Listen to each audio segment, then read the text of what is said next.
If they don't make writing cool again, if they don't make, like bring in more kids, that they could potentially be the last Cowboys in Compton.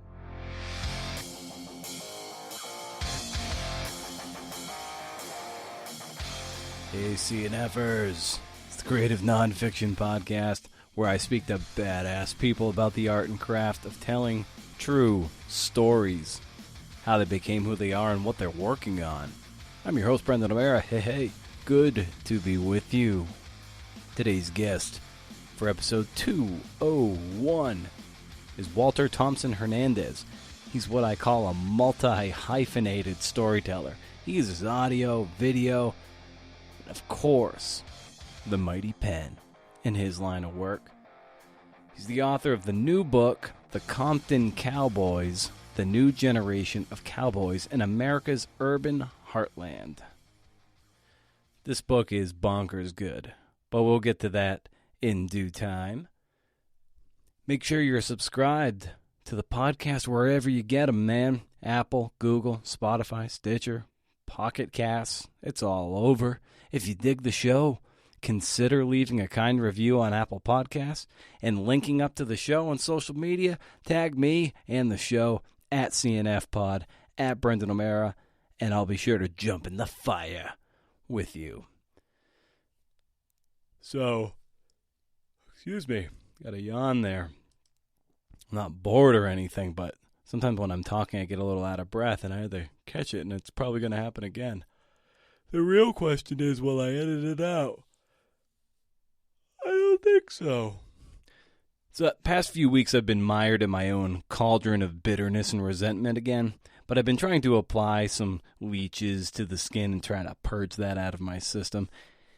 That's a fuel that doesn't quite burn as clean, you know? But if I step aside, like if I put on my blinker and pull over to the breakdown lane and take a beat and look at all the other creative people in other creative industries and how they lift each other up and support each other, I think, oh, I can and should do that too. You see comedians all the time are saying, you got to see so-and-so's hour, she's killing it. Or musicians like Tom Morello or Lars Ulrich on their serious channels will talk about their contemporaries and up-and-comers with reverence and respect. Like, you can tell that they're inspired by other people to then like go and do their thing. And maybe that's because they've already made it. They've made their mark, so they've staked their claim, and now they can celebrate from atop their hill of spoils, whatever that size of that hill is. I don't know. But I'm choosing clean, renewable energy, you know. But it's hard. It's even hard when you're getting older, say pushing 40, like your podcast producer here, and things don't feel quite like they're clicking into place the way you had hoped, you know? I suspect some of you might feel the same. Maybe not, but you might. I've been paying a lot more attention to my physicality, to my body. I'm almost through with this 10,000 kettlebell swing workout. It's like 20 workouts pretty much over the course of 30 days, 500 swings per workout, and a few things in between here and there. But it makes me feel strong, and I can't wait to get back to my gym and max out in a few days. I have a home gym of my own creation. It's pretty badass. But when I honor and respect my body, I don't want to poison it, you know? And when I don't poison it, I burn clean, my clothes fit better, I feel more confident, and I approach my work with more generosity and passion. And I'm not so beaten down by the victories of others. I'm like, okay, let's hit it. Let's get after it.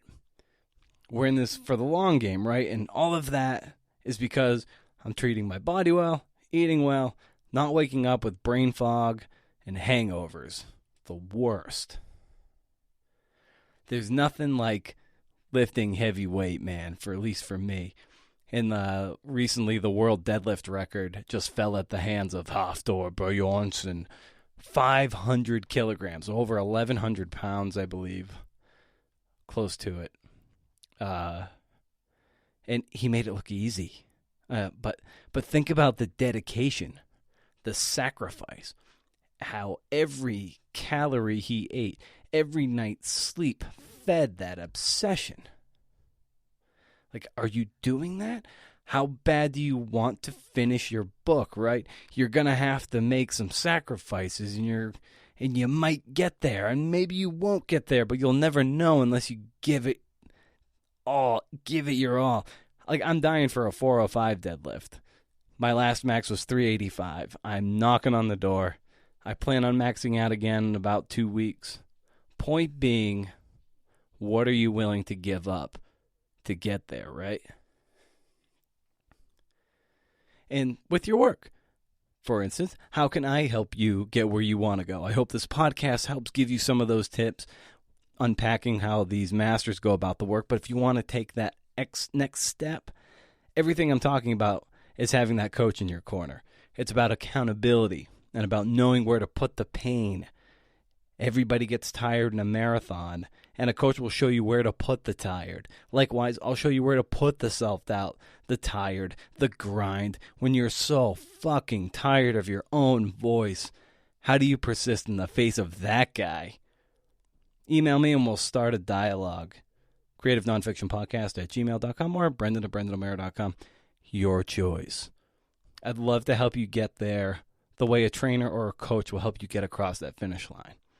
Now, I know that's quite a mouthful, but your patience is going to be greatly rewarded because we have Walter Thompson-Hernandez here. What a great spirit, a brilliant dude, one of the good ones, you know.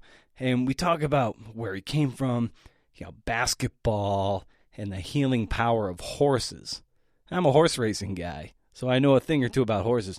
Don't really talk about at all my horse racing background, but some of you know I'm into that. So this is a great talk. So let's welcome Sir Walter to the podcast. Audio.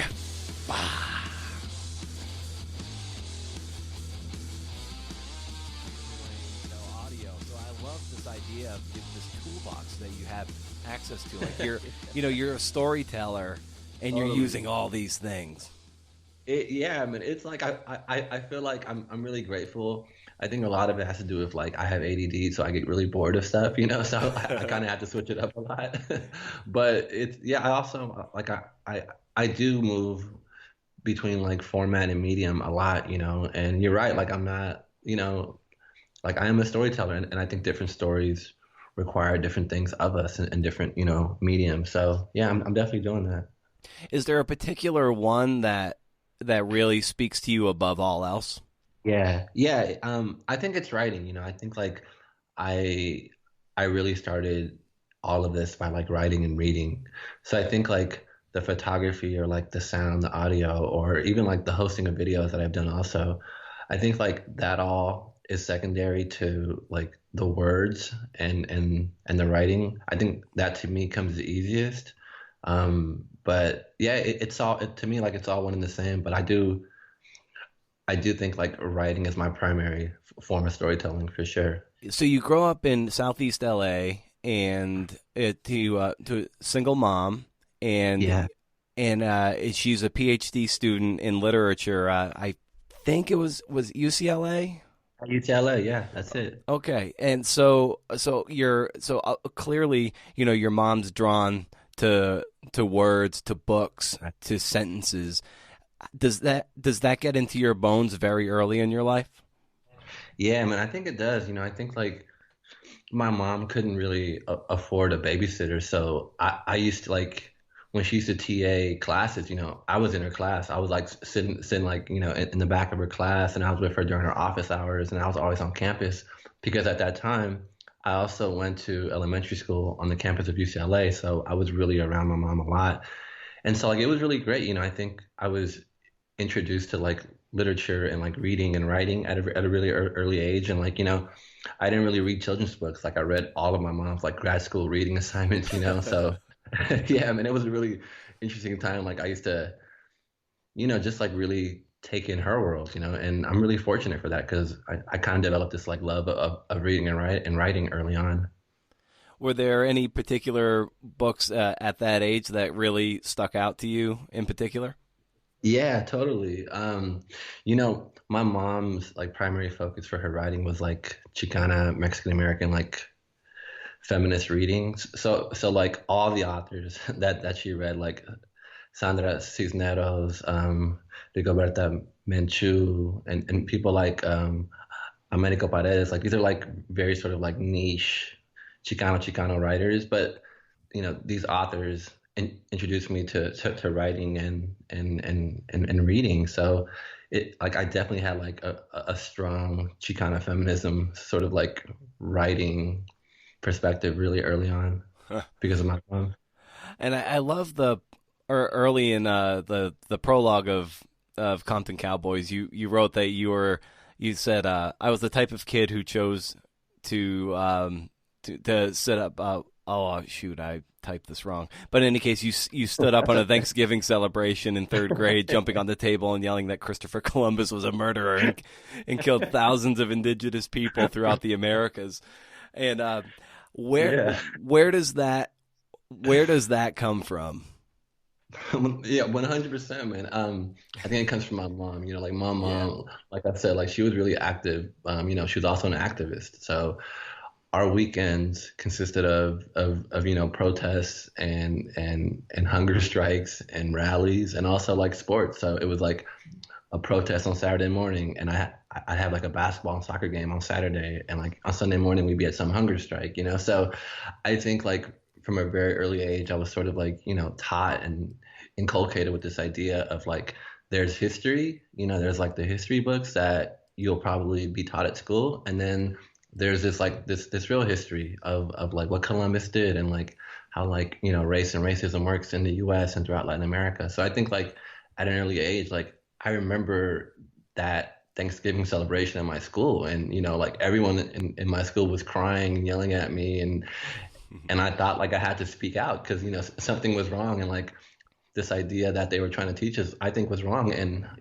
I got suspended for a week from school for that, but my mom really like celebrated, and like we had ice cream after I got suspended. She was really proud of me. That's amazing. Yeah. That's great. What are some other maybe some other moments like that? Painting the scene, of course, of you and your mom kind of going to various events, having this kind of activism. It really gets into your bones. Totally, man. So I think, when I was growing up in like the early 90s and mid 90s, it was like a very sort of like California had this strong anti-immigrant climate, and when she was a PhD student at UCLA, she was also part of this like this early wave of like Chicano and Chicana, activists on campus who are trying to create the Chicano Studies program at UCLA. And it's interesting because like there was this huge hunger strike. I think it was '94 that we were a part of. Like my mom took me on campus, and we like brought our tent, and we lived on campus with like the rest of the activists for about 2 weeks. And I it was a hunger strike. Like my mom didn't really eat, but I remember sneaking out to like these like vending machines around campus and eating these like tuna sandwiches, and I would come back to the hunger strike, because I couldn't eat in front of people.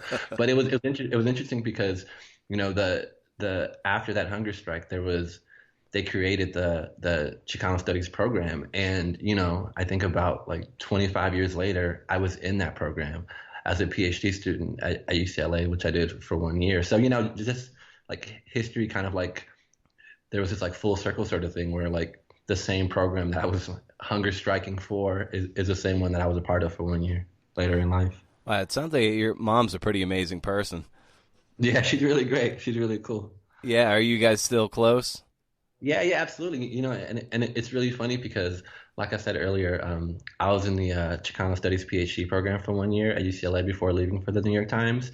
But my mom, has been a graduate advisor in that program for the past 20 years. So my mom was my graduate advisor while I was at UCLA. Wow. Yeah, it was really funny. It was really, really funny.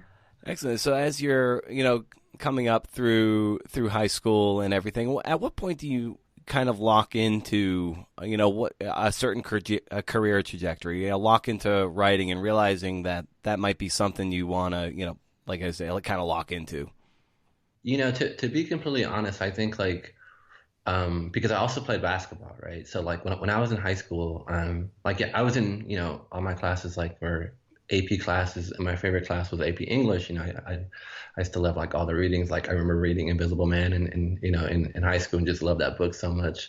But I was really focused on basketball, right? And Hmm. both in high school and I went to college on a Division One basketball scholarship at the University of Portland.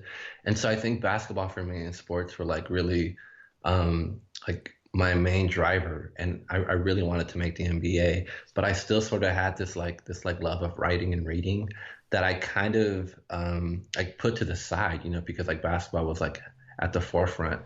But I think after I graduated from college, like I went to go play professional basketball for a few years. Like I played for the Mexican Olympic team and I played all over Latin America. And I really started to like, read and write more, like on our days off or like in the mornings or evenings. But I'd be lying if I told you that like, becoming a journalist or becoming a writer was like something that I really thought about. It wasn't, I think like when I was living all over Latin America, I really started to become more curious about the world and ask people questions about how they lived. So I think like this this sort of need to be curious about the world was something that always existed in me, but playing basketball and like traveling throughout Latin America really sort of like put me on this path to being curious about culture and being curious about identity. So when I stopped playing basketball, like I again was like, oh shit, like what do I do now? I don't have a job. I knew I wanted to go back to school to grad school, but I didn't know what to do. So I started working at this mental health hospital, in LA.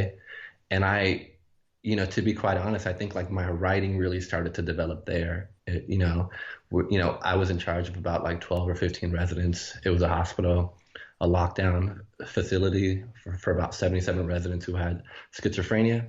And so I think like the notes, the very detailed notes that I had to write about my patients every single day, like really, taught me how to be descriptive about people and about like how they move and how they think. And so I think it all kind of started at the hospital, like where I really started to write and to write about people in this sort of like ethnographic way, right? In the Yeah. same way that the Compton Cowboys book, like that's an ethnographic project, right? Where I spend hours and days with this community and with this group of people. And all that kind of started at the hospital. I'd spend about 8 hours a day with people and I really observe them, how they interact with the world and vice versa. So I think it all kind of started there. And for me, like truly started at the hospital. And circling a little bit back to your basketball career, what would you say you were particularly good at? What was your superpower on the court? My superpower. Well, I think, you know, why my career didn't last longer than 3 years was because like they wanted to make me a point guard, but I was a shooting guard. So I would say my superpower was shooting the ball, but they and it wasn't passing, because if it was passing, I think I still be playing, but I'm not. So yeah, being a two guard, growing up in LA, the death of Kobe Bryant must have shook you to the core. Oh my gosh, absolutely. And I actually wrote like a big New York Times feature story about that a few weeks ago. Like I wrote about the murals in LA. I think like Los Angeles is really interesting, as an art city, right? Because like how artists sort of engage with the city has kind of always been in this public way. Like when artists are grieving, when artists are feeling joyful, like they take to the streets and they paint murals. So Kobe's death, really, galvanized a lot of artists to take to the streets, and there were so many Kobe murals up all over LA. So I wrote a story about that, and it was both personal, because I was Kobe's biggest fan. I think all of LA was, and I think it really hurt us. He was a really complicated and flawed person, of course, but I think what he did for a lot of people and the inspiration that he sort of gave us is something that we'll never forget. And something else you said too, as you were coming through the mental health facility and taking down these detailed notes, and like you saying that the writing Compton Cowboys had a lot well, I was really like an ethnography and being like an anthropologist in a lot of way. And I really feel like narrative journalism and immersive journalism really has more in common with anthropology and ethnographies than true actual like journalism per se. It sounds Yeah. like that resonates with you as well. Yeah, yeah, 100%. Like I was on path to becoming like a full academic, Like I was, ethnography was like a discipline and a skill that I was really drawn to, primarily because like it allowed me to not just like sit with a community or ask questions, but also just like allow them to be who they were, right?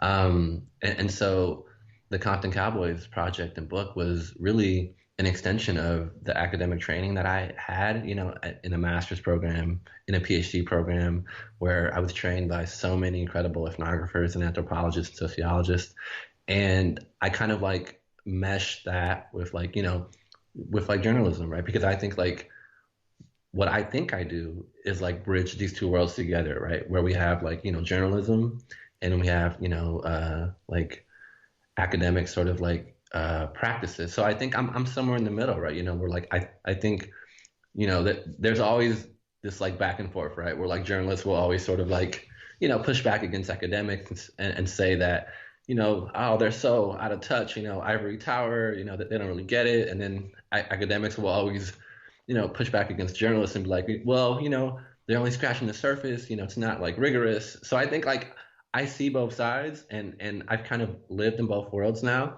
And I'm kind of somewhere in the middle. I think like, at at its core, I think like both journalists and academics are kind of doing the same things. They're just using different methods. So I feel like I kind of extract the best of both of those worlds. Mm. And I like that, you write early in the book too, and you're a kid and you see, these black cowboys on these horses and going down the street and how captivating that is. I wonder if like maybe you can kind of paint that scene for us and what that did to you as a young kid, seeing these indelible images of these men on horseback, in a against a backdrop that you don't necessarily associate horseback. Right, absolutely. So I'm about 6 or 7 years old, and at the time, like my mom was pretty much like gone, like every weekday. She was like at UCLA, and it was about like an hour commute every single day. So I wouldn't really see her. Like she'd get home, like really late at night, and I'd be sleeping. So the weekends were like our time, right? So every weekend, I think we'd like drive somewhere. We'd go shopping. We'd go like buy groceries. Sometimes we would drive to Compton, which was about like 5, 10 minutes away from our house. And, in Compton, there was a thriving, black cowboy, cowgirl community. And so seeing cowboys for the first time was like such a jarring experience because they were black, right? And it was so jarring because like these weren't the cowboys that I was learning about in school. Like we were learning about like, white cowboys and John Wayne and like seeing Marlboro ads with like, white guys smoking cigarettes. And that wasn't the image that I was seeing in Compton. So it felt like to be honest, it felt like I had been lied to, right? And I think the hardest part about that was that like it wasn't just me who was being lied to about this history, but it was like all my classmates as well.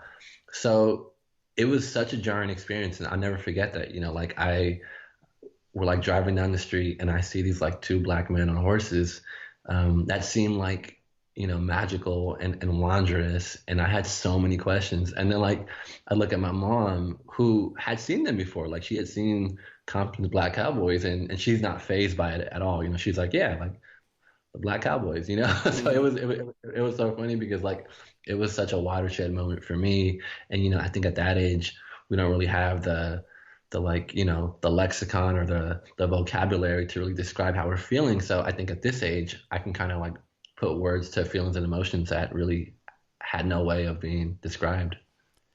And I love too that here's that experience you had when you're 6 or 7 years old, and then as you grow up and you're an adult, and then there's this point too where you say I traveled to about 8 different countries and worked on 10 stories in the span of 8 months. And yet the story that you lock into for this book is the one that was in your backyard the whole time when you were a kid. Like that just struck me how you're this globetrotter, and then ultimately you're pulled back to this subculture from when you were a kid. Yeah, it's so ironic, right? That like the one story that would prove to be like the most powerful and the most inspiring and I think the most like far reaching was like one that was 10 minutes away from my house. It's so ironic. And, I think about that often. And, like I feel like sometimes like words can't describe, like what happened or like logical reason can't really describe what happened. And yeah, but it's so ironic that it was a sort of like full circle moment, right? Where like I'm traveling around the world and I'm working on stories all over and asking people, really intimate questions about their lives. And the Compton Cowboys story was the one that really kind of blew up and happened like essentially right in my backyard, so to speak. And did you actually have like a book in the works and then you did the feature story for the Times, or had you written the Times story and that led to the book opportunity? Oh yeah. So like I said earlier, I think this idea of becoming an author and writing a book was something that I didn't really seek out to do.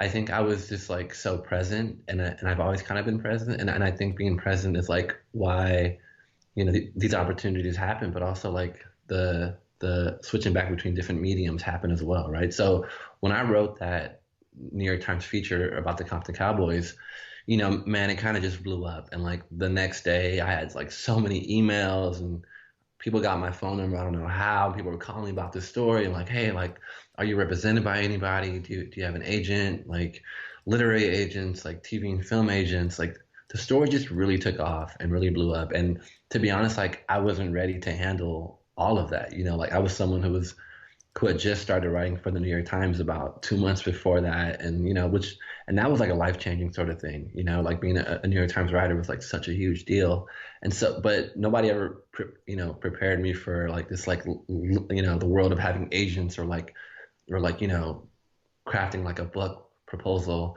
So it kind of just happened. Like I met with so many agents. I was in New York, luckily, and within like a week, I had signed with an agent. My agent Chad, who is at Jenko Nesbitt, and we had a book proposal in about a few weeks, and we had a book deal a few weeks after that. And it kind of just happened, and then the book deal happened, and so did the feature film deal as well. So yeah, it's kind of been like a whirlwind. Yeah, geez, that's amazing. Yeah, man. It's So, crazy. yeah, so as you when your playing career wraps up and you're trying to figure out what the next chapter is in your life, thinking you might be in academia and whatever, you go to grad school and you end up freelancing a bit, but you also end up landing at the New York Times. So let's connect the dots there. How did you end up at the Times, which ultimately gets you to Compton Cowboys? Sure. So after grad school, like after graduating from Stanford, I really began freelancing then. And I remember I was in Belgium to work on a story about multiracial identity, which the Guardian picked up. And like that was like the first story I ever worked on that got published. And like after being in Belgium, I moved back to LA and start researching at a think tank at USC. And it was a think tank about like that researched immigration and race and things like that. So I worked there for 2 years, and like in those 2 years, it's when I really started like freelancing for different companies. Like I started working for a company called Fusion, for the Guardian, sometimes for NPR, and I kind of just like got in like a really great groove for these 2 years. And then during those 2 years, it was my idea that I would eventually go to a PhD program. And so I applied to a few different PhD programs. I get into Cornell and I get into UCLA. And I kind of had this like, I was at this crossroads, right? Where in my mind, I'm like, okay, if I go to Cornell, I'm going to be in this like super academic, super like ivory tower, role where like I'll be like heavy into theory. And in my mind, I'm like, or I can stay at UCLA and kind of still maybe do the same things that I've been doing, like kind of this like pseudo public intellectual, still freelance, and still be in LA. Where I think like I wanted to be. So I choose UCLA, and I'm in class for a week, and I'm like, oh man, like this PhD stuff is not for me. Like I'm still freelancing, and it just felt too theoretical. It felt too removed and disconnected from like, the like I had just worked on a story in Madagascar a few weeks before, my first week at UCLA, and I was there for 2 months working on this really powerful story, and it just didn't feel right. So I was at UCLA and I was still freelancing, and I someone sends me like this New York Times job opportunity that really kind of spoke to me. It was called Surfacing, and it was like this like multimedia role where you would travel around the world, and you would write, and you would take photos, and you would shoot video, and you would host videos. And I was like, I just knew, like when I saw that, I was like, man, that's me. And I knew I would get it. It's kind of crazy. I think some people say that, it's like, oh, well, when I saw that, I knew I had it, but like I really felt it like in my soul and in my spirit.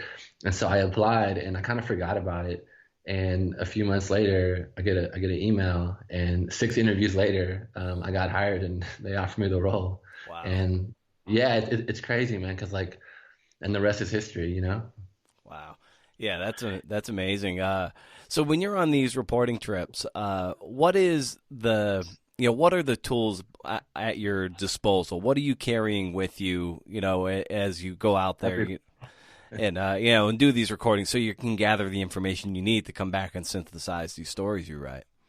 Yeah. So when I was with the Times, I would be on these trips for about like 11, 12 days, usually. And let me tell you, I was supposed to write a story, take photos, shoot video. Like those 12-day trips were incredibly exhausting and grueling, right? Because, there's something really great about being able to write and take photos and do all these different things, but it's also a lot of work, because like you are essentially playing the role of that three people would potentially play. And so I have my recorders with me. I have, my DSLR camera. I have audio equipment. I have tripods. I have it all. And, just like really fully immersing yourself in this story for 12 days, it's like both physically taxing, but also emotionally exhausting, because like, I think one thing about me that maybe separates me from like maybe other journalists or writers is that like I have such a strong emotional attachment to the people who I spend time with and the people who I interview and the communities who I spend time with.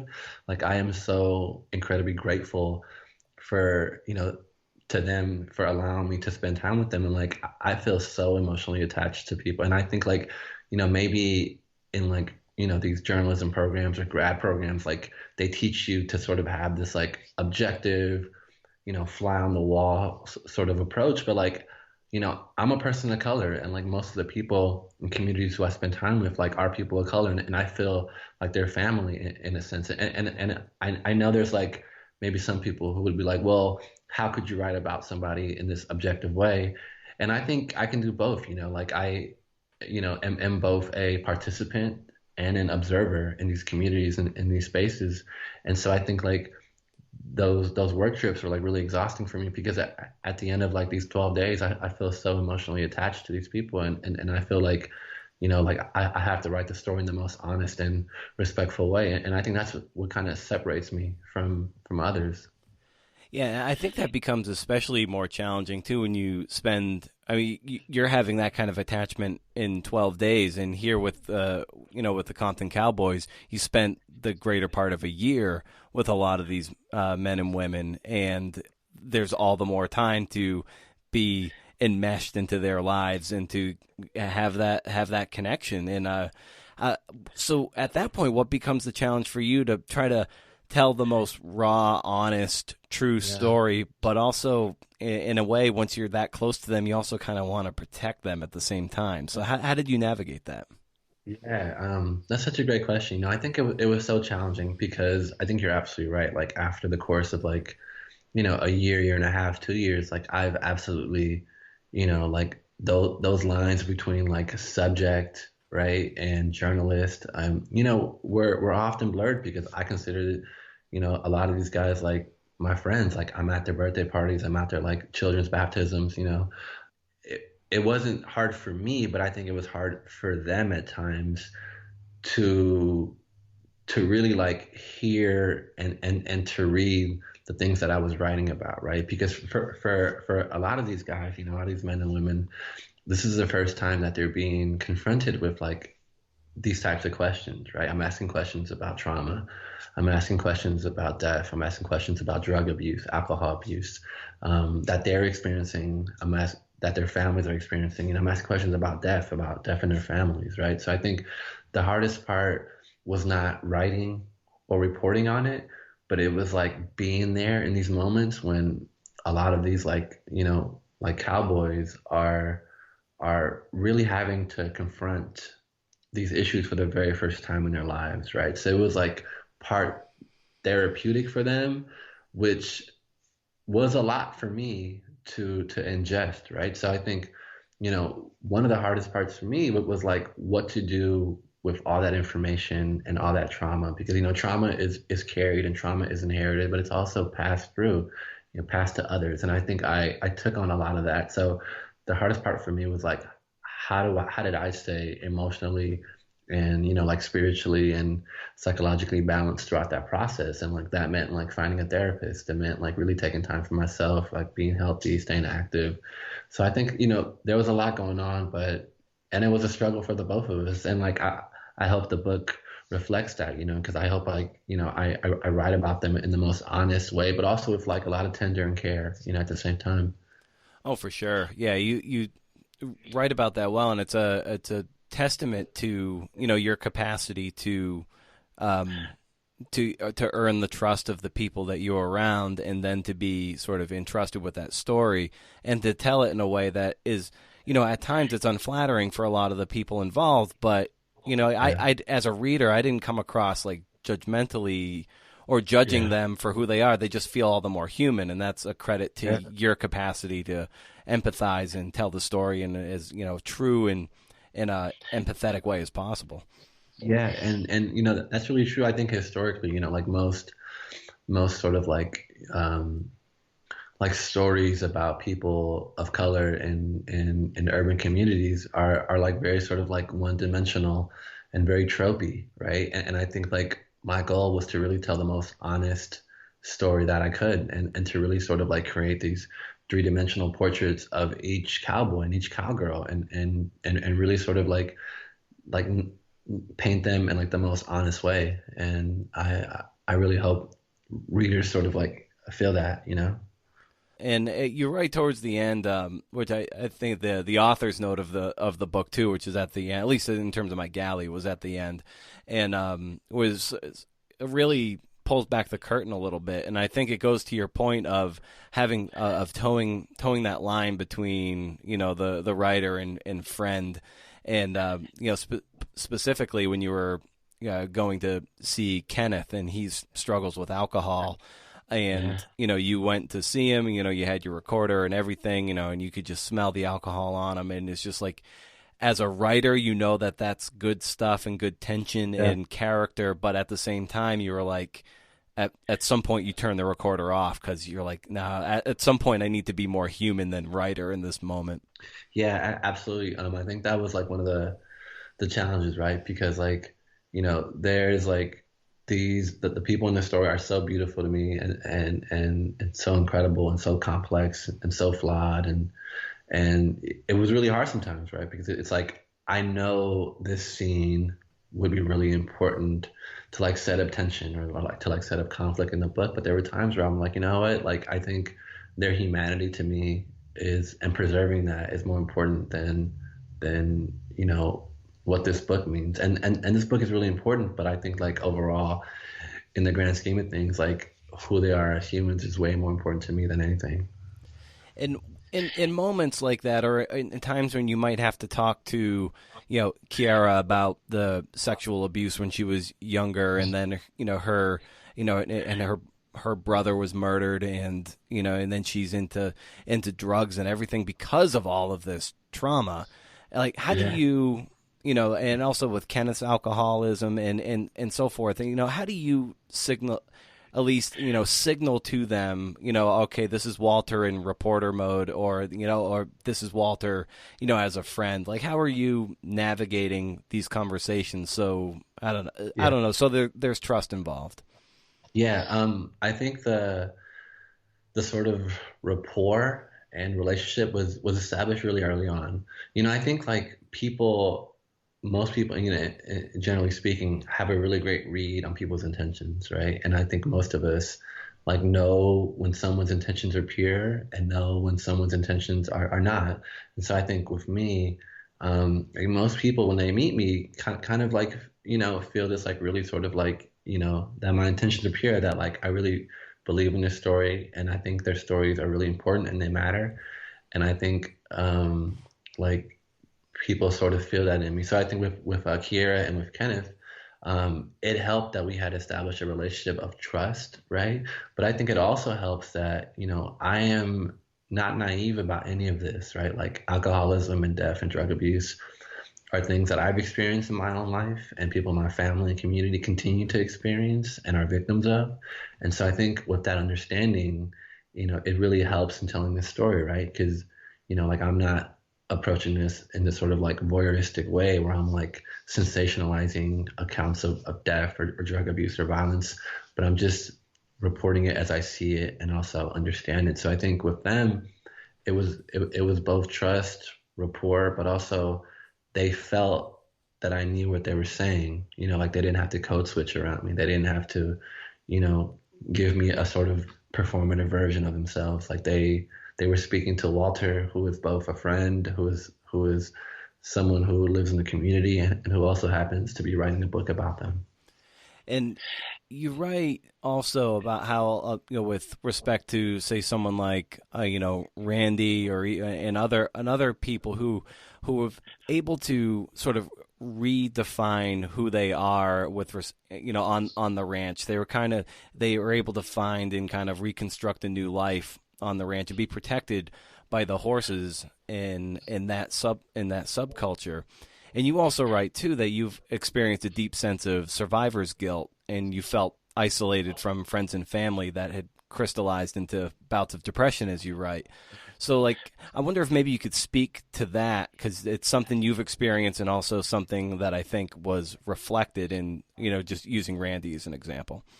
Yeah, I think Randy is like a really great example of someone who was obviously born and raised in Compton, who got the opportunity to go to a really great liberal arts college here in LA, and I think he's someone who is really, understands the sort of power and redemptive quality of horses and the ranch, right? And I think he's someone who, has could live anywhere, but he's chosen to come back to Compton and to really lead this ranch into the future. And so I think with that idea of survivor's guilt, I think Randy definitely experiences that. Like there were so many emotional moments that I experienced interviewing Randy, spending time with him, where it was maybe the first time that he's cried in front of somebody else, and I think he trusted me with that.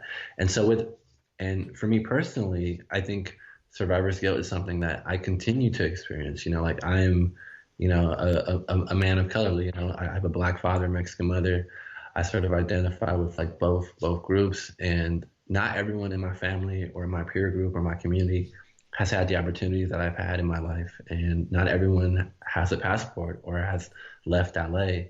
And I'm someone who has really done all of that. So I think these are things. If you don't come from this experience and from this environment, like you have no idea what survivor's guilt means or what it stands for. And I think, that's kind of one of the things that bonded Randy and I, was that both of us were experiencing this and both of us were, around horses, and it was a really healing process. And you have a great TEDx talk about that, the multiracial identity that you've experienced, and I wonder how long it took you to fully embrace both sides of your identity? Because I know you speak about struggling, having one boot in one and one in the other, and sometimes not fully being able to embrace one or the other. You speak about it far more eloquently than I am, but I was wondering if you could speak to that and how you've learned to embrace both. Totally. So I think, it's been a process, right? And, if I were to sit here and tell you that I've fully figured it out, I think I'd be lying to you because like, race and identity is so nuanced and is so complex. And especially living in somewhere like LA, which has a really sort of like segregated history between ethnic and racial groups, like in Los Angeles, like, there are territorial lines around race. And as someone who is both black and brown, like navigating them has not been easy, right? When, like the world really does a great job of trying to put us in boxes. And as someone like myself, like I don't fit in any of these boxes, because there are multitudes, right? And I think like, identity is like not so much about who we think we are, but how the world sort of thinks about us and places us, right? So I think it's something that has been really challenging. And in regards to this book, I think, like African American and Mexican racial violence is something that is still a thing in Compton. And there are moments when I think I was able to write about that in ways that were honest and in ways that were realistic, right? And I think that's one thing that I can speak to, right? Like this idea of like black and brown identity, black and brown violence in LA. Like I have a personal and journalistic background in that. With respect to the book too, it's got all these wonderful sketches of all the your core characters throughout, but yet the book itself doesn't have what you would call like a traditional through line. Yeah. It's not like beginning the farm's in jeopardy and at the end the farm is saved. There's still it's still fluid, and there's still the future, I think, is still somewhat on rocky ground because it's just hard to find the right funding, especially with Maisha retiring. So, what became the challenge in sustaining thrust over the course of the great sketches that you were able to, bound between these two covers? Yeah. I think, in terms of like form and in terms of narrative arc, I think it was really hard to your point. I think there are so many individual stories that like weave through the ranch, and there's like so many different ways to have told this story. And so for me, I kind of wanted the ranch to be this like central protagonist, right?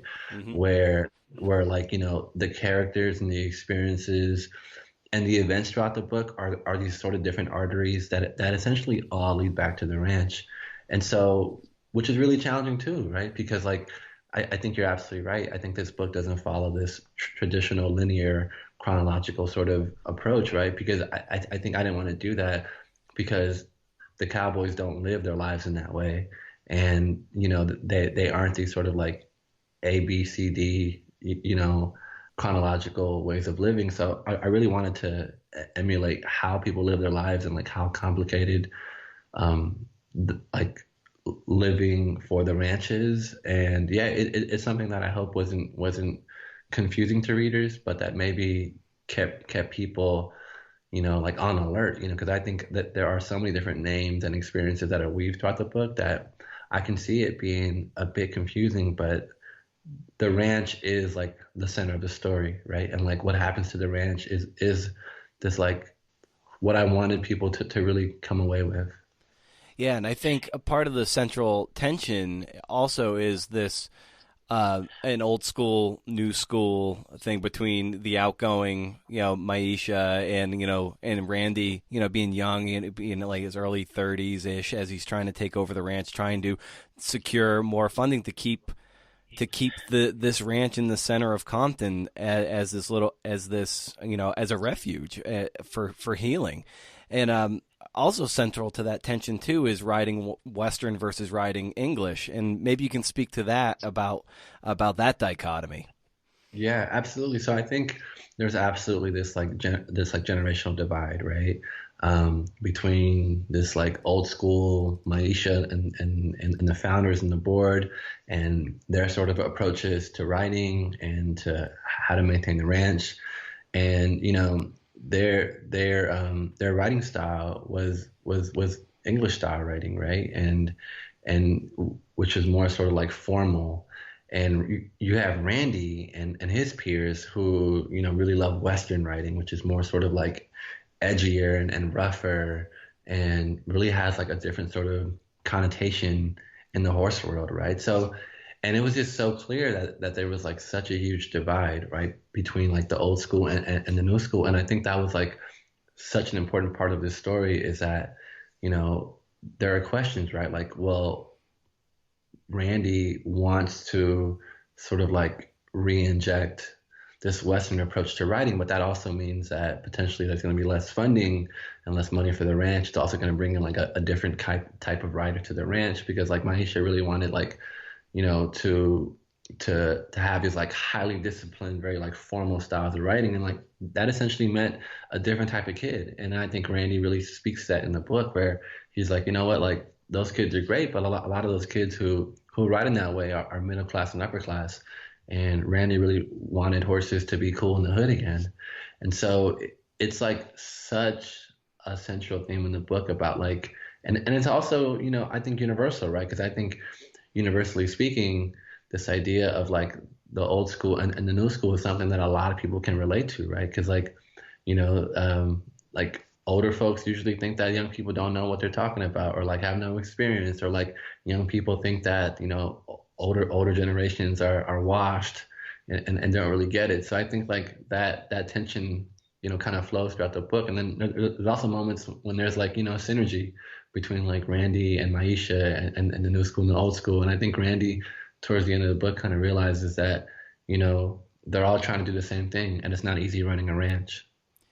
Right, and the fundamental core of this that everyone can agree on in the book is that they want to save as many kids as possible. At least let these horses do the work that they've been able to do since they developed as a species. We've kind of evolved along horses, like we've been able to, for better or worse, conquer the world on horseback, for lack of a better term. Um, That's right. Yeah, and there's definitely a kinship there, and I think to Randy's point, making it, trying to make it cool to a new generation of child on the street. If the streets are raising them as you guys write, and horses can save, then this is the way to save the most kids if you can appeal to them on their level right now. Right. And like, Randy's a really smart guy. He's a really bright guy who understands like, marketing and branding. And I think he really gets all of that, and I think at the end of the day, there is like this like collective fear, right? And the collective fear that is like so deeply embedded into each of the cowboys and cowgirls is that if they don't make riding cool again, if they don't make like bring in more kids, that they could potentially be the last Cowboys in Compton. And I think like that's one of their fears, and they're doing everything in their power to ensure that that doesn't happen. Yeah, and you also write that every cowboy rides for different reasons, but each rode horses because it healed them and healed members of their families and their communities. How powerful was that to just see how this majestic, Yeah. giant mammal can save people? Yeah. I mean, I think, I really had no idea like of the sort of redemptive and healing properties that riding horses creates. I think like when I was a child, I only understood horses and horse riding as like this really cool aesthetic, right? But I think being on the ranch every single day just like really made it so clear that like it is incredibly therapeutic. Equine therapy has historically, been studied, and there are, so many studies that prove of its, healing benefits. People who have experienced PTSD, people who have different like, people who suffer from autism, etc., really choose equine therapy as a way to heal. So I think being on the ranch just showed me that yes, in fact, every cowboy rode for different reasons, but you know, in a city that is like incredibly economically deprived and marginalized, I think, therapy is really expensive, right? So a lot of people can't afford traditional therapy, but they can go to the ranch and ride, and they can go to the ranch and be around horses who teach them how to be soft and teach them how to heal from a lot of the wounds. And I saw what happens when like the Cowboys don't ride for a week or 2 weeks or 3 weeks. Like there's a physical change in their bodies, and so that just I think just really showed me about how powerful it is to ride horses, and also looking past Compton, right? Like I think one of Randy's missions is to really sort of like create this model of this like urban ranch and try to replicate that. And I think like Randy's goal is, in his mind, he's like, listen, like these horses have healed us, right? And so we believe they can heal others. And so I think the this really starts with healing and it ends with healing. And I think that's something that they hope to continue to expand. And in the book too, you wrote that when you were 14, your best friend was shot and killed. And over the course of your life too, you've known high school friends who have been murdered too, and that's just deeply, deeply traumatic. And for one, I was just saying, I'm really sorry you had to go through that. I'm sorry for your losses there. In what ways, given what you've been through too, how have you processed that, and maybe how has maybe writing helped you, and how has maybe being around the ranch and being around these really empathic animals helped you too? Yeah. I think it was really helpful. I think like, I had never consistently saw a therapist before writing this book, and I had never really been around horses as much as I was for these 2 years. So I think, in thinking about like my own experiences like with trauma, I think it was really helpful. I think writing about this was really a way to release a lot of demons and also to like, heal a lot of wounds and scars. And the goal was that like other people who have experienced similar things, can also maybe see themselves in these pages, right? And see the complex nature of healing and complex nature of what it means to be human. So I think like it was a really sort of therapeutic experience for me. It was really tough at times to write this book. There were like questions about like my own identity and my own experiences growing up that I had to really sort of confront, experiences with like different forms of abuse and drug and alcohol experiences, and also with like death in my own family and friends. So it was really challenging, and it was something that writing a book is already a really tough process, right? It's really isolative, and it's sort of puts you in this emotional roller coaster. But I think like writing this type of book just really magnified everything to an extent that I can't really explain. And I'm really grateful I was able to finish it. And with respect to the writing of the book too, how did you go about setting up a writing practice and writing discipline so you were able to get the pages done you needed to get done, and get into that groove and that flow state that is so important to finishing a book? Yeah, it's so important, like I before this book, I had never wrote a book before, and as a New York Times writer, like I was so used to writing like, a 1,500 word story or a 2,000 word story, and like, writing an 80,000 word book is not comparable to writing a 1,500 word story. It's like such a seemingly daunting task. So I was never really someone who liked to like create these like structure or frame my writing before writing a story. Like I just kind of write, and for better or worse, like some people would say that's crazy, some people would say yeah, cool. But I really had to change my approach for this book, because like writing an 80,000 word book is not an easy process. And so I really had to think about structure and form and like, sections of the book, like I didn't want to repeat myself in any way. So my goal at one point was to write 1,000 words a day. And I think I did that for about 6 weeks. And I think like after a large chunk, it kind of lessened, right? But at one point, I think for about 2 months, like I was writing 1,000 words a day, and it was really helpful because it was like a goal that I set for myself. Sometimes I write more, But I would wake up really early. I'm an early bird, so I'm naturally up at like 5 or 6 every single day, and I just start writing sometimes. Like I just start like I knock out, like 300, 400 words. I go exercise, I come back and eat breakfast, and I would write in flow and rhythm. Like I'm someone who if I don't feel that flow, that creative energy, I won't write. Like I won't force it. So I really just try to like be patient and feel that creativity and inspiration flow through me. And I'm really fortunate it happened throughout this book. How have you tried to appease any feelings of overwhelm over the course of the project? How do you keep your focus in such a way where you don't get overwhelmed by the scope of the book, so you can get maybe that 1,000 words done on that day? I don't know. I think like I've had those conversations with like other friends who are authors and writers, and I think like I'm someone who doesn't come from a family. Like my family are mostly working class people.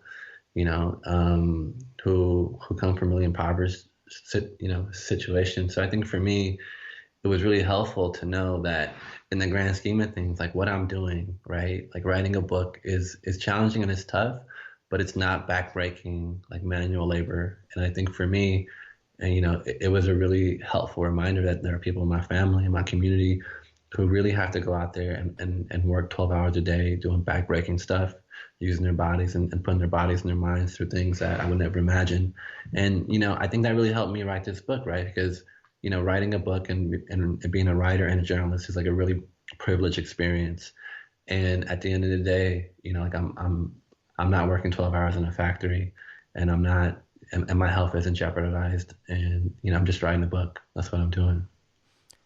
What would you say as a journalist, as a writer, even a reporter, what do you feel like you struggle with, that you have to constantly find yourself overcoming and maybe working a little bit harder to be proficient on something? Like I'm great with like deadlines. I'm really good with like story ideas. I think it's hard to sometimes put down a story, and to really just let it go. Because I think like as writers, we could work on one story for the rest of our lives. Like we never think it's done or it's finished. So I think for me, you know, that's kind of the hardest part is like learning how to step away from the computer or like keyboard, whatever you use. So for me, that's kind of been the hardest part, like as a journalist and as a writer, it's like learning like when to step away and let go of the story and just like trusting that, the work that you put in and the research and the time will speak for itself. So I think that's one of like, it's maybe a fear and it's also a worry and concern, I think, for me and for a lot of people, right? Is that like, you know, once we put something out in the world, like we are completely vulnerable to how the world thinks about us. So for me, like, it's like both letting it go, but also, knowing that once it's out in the world, especially a story, that you are susceptible to criticism and to ridicule and to scorn. And I think for me, it's like, before becoming a New York Times writer, I never really cared about that, right? Like I never really cared about what people thought about my stories. But I think, being a New York Times writer like comes with a lot of responsibility and pressure. And so, as soon as a story goes live, for example, I feel incredibly like emotional and incredibly vulnerable, and I don't feel safe. Like I feel like maybe it's like these like inner demons. I don't know what it is, but it's like a lot of pressure sometimes. And I'm sure other people feel that way too. Maybe people don't speak about it, but that's how I feel. And so I think it's like it's hard sometimes to put so much of yourself in these stories and to expose them to the world. And you wrote too that you went from being a reporter to someone who was considered part of the group, perhaps the 11th Cowboy in the book. Yeah. And so I wonder now, like with the book book done, about to be launched. Granted, it's in this coronavirus thing, so I'm sure Yeah, your book tour is has been canceled, I'm sure. But it has. yeah, yeah. So in a sense, what is what's your relationship with the ranch and with Randy and all the guys there? Given that the book is officially done and ready to be consumed by the world. Yeah. We're still friends, like I'm not at the ranch as often, partly because like I'm really busy doing a lot of life stuff and work stuff, and the Cowboys are also busy too. I think like they've really blown up, like they have a lot of like modeling opportunities now, and they're in a lot of different campaigns for brands. But we're close, and like I consider them family, and I'm here for them in any capacity that I can. And I think they know that, and I know that too, and it feels really good because like this is something, like I write about them in ways that can potentially expose them to the world, and I think it's my hope that there's like a lot of dignity and like self-respect in knowing that they are human, right, and that a lot of people will like hopefully see themselves in them, and so I think what we're all really focused on that part, and yeah, we're all still really good friends, luckily. Well, that's great. Well, Walter, this was we're up against our time here, and I want to be mindful of your day ahead of you. So thank you so much for coming on the podcast and talking about your great book. And I wish you the best of luck with it. And where can people find you online and get more familiar with your work? Yeah, great. I have a website, wthdz.com. I'm on Twitter and Instagram. You can find me at Walter Thompson-Hernandez. Just search for me. Yeah, and I'm pretty much there. And thanks a lot, Brendan. You've asked some really great questions. We did it. We made it, CNFers. Thank you so much for listening. Be sure you're subscribing to the show, of course. This crazy show is produced by me, Brendan O'Mara. Hey. I make the show for you. I hope it made something worth sharing. And if you really dig the show, leave a review on Apple Podcasts. Show notes are at BrendanO'Mara.com. Follow the show on the various social media channels at CNFPod across them all. Get that newsletter at my website. Win books, win zines, hang out with your buddy B.O. Once a month, no spam, can't beat it. Are we done here?